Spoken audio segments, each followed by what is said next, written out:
Okay, this is Math 200. We're looking at the notes for chapter 6.5 in our note packet. That is page 13 in your note packet. So before we start in with the first examples, let's look at the little example they have up on the notes. We did this in chapter 2, I think. We're solving equations with fractions. And remember, it's an equation, not an expression. We got an equal sign there, so that makes it an equation.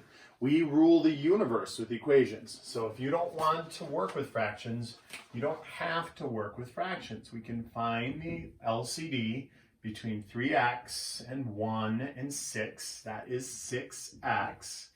And then we can multiply every term by 6x. Remember, I did it like Oprah's things, like you get a 6x, and you get a 6x, and you get a 6x. All right? Now what happens? Well, think about it. We figured out what this and this and this go into, and then we multiplied both sides of the equation by that. But essentially what happens then is everything in the denominator is going to cancel away. So that's 5 times 2, that's just 6x. And that's 7 times x. So now, let's go to our Wayback Machine and solve a two-step equation. So isolate the variables. So we have variables on both sides. So we'll move that over. And it kind of solved itself. 10 is equal to 1x. That's what we wanted. X is equal to 10. All right? Let's keep that in mind, and now I need you to think on a little bit more of an abstract level. So when we look at 1 over 2x minus 1 over x plus 1 equals 1 over 3x squared plus 3x. So down here I'll do the LCD. So look, I have 2x, that's just 2 times x. I have x plus 1, that is just x plus 1. I have 3x squared plus 3x. I can factor out a 3x. And if I factor out a 3x, I'm left with x plus 1. So when I'm looking at an LCD for all of that, we take whatever they have in common first. So that's an x plus 1. They both have an x. And then we take all the leftovers. So the LCD for this is actually 6x times x plus 1. So just like what I did here, where I multiplied the LCD by each term, I'm going to multiply the LCD by each term here. This is going to be 1 over 2x minus 1 over x plus 1. I'm going to put it in parentheses. I'm going to factor this one, write it in factored form. All right, it'll be easier if you have everything kind of in factored form in the denominator. Now let's multiply the LCD by each term. So this gets a 6x times x plus 1, and this gets a 6x times x plus 1. And this gets a 6x times x plus 1. And let's see what happens. So we cancel the x's. 2 goes into 6 3 times. And so we're left with this. 3 times x plus 1. Here, the x plus 1's cancel. And there's still a minus there. And 1 times 6x is just 6x. Here, the x plus 1's cancel. The x's cancel. And 3 goes into 6 twice. So 2 times 1 is 2. And so now, trip down memory lane, do the distributive property. 3x plus 3 minus 6x equals 2. Combine like terms. Negative 3x plus 3 equals 2. And isolate the variables, subtract 3 from both sides. Negative 3x equals negative 1. And finally, divide by the coefficient.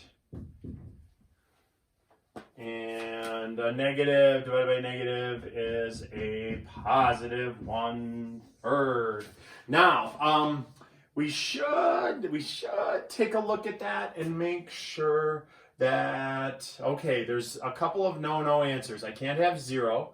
If I had 0, that would make that divide by 0. We can never have 0 on the bottom. I can't have -1 because that would make it 0 on the bottom. I can't ever have that. And that's -1 and 0 again. So 0 and -1 are not allowed. That is neither of those. It's 1/3. So we're good. That's the answer. Let's do the next problem. The next problem is actually a little easier, and I'm going to explain a trick that you probably learned in the past and why that works.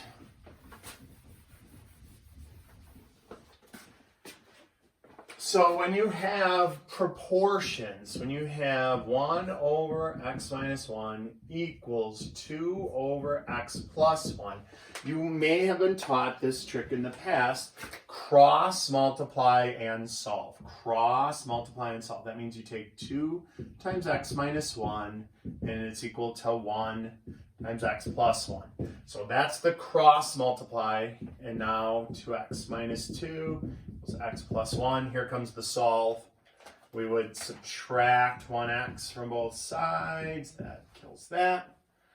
And we get x minus 2 equals 1, and then we would add 2 to both sides, and that would give you x equals 3. And we're done. But now I wanted to explain why. Look at what happened. We took this thing times that and set it equal to this thing times that. If I were to do this by finding the LCD, look at what would happen. I would say the LCD was x minus 1, x plus 1. That would be the LCD. If I multiplied every term by that LCD,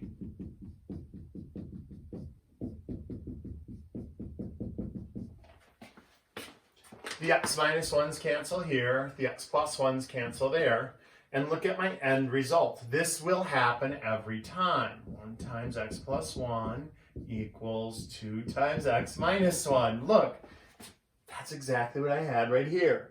Cross multiplying and solving is a shortcut for finding the LCD and multiplying both sides.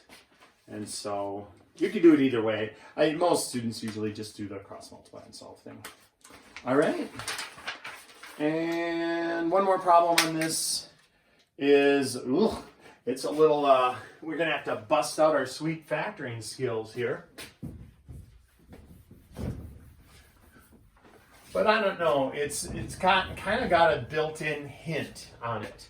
So when we look at this last example here, x plus 2 over x squared plus 7x plus 10 is equal to 1 over 3x plus 6 minus 1 over x plus 5. So let's think about this for a moment.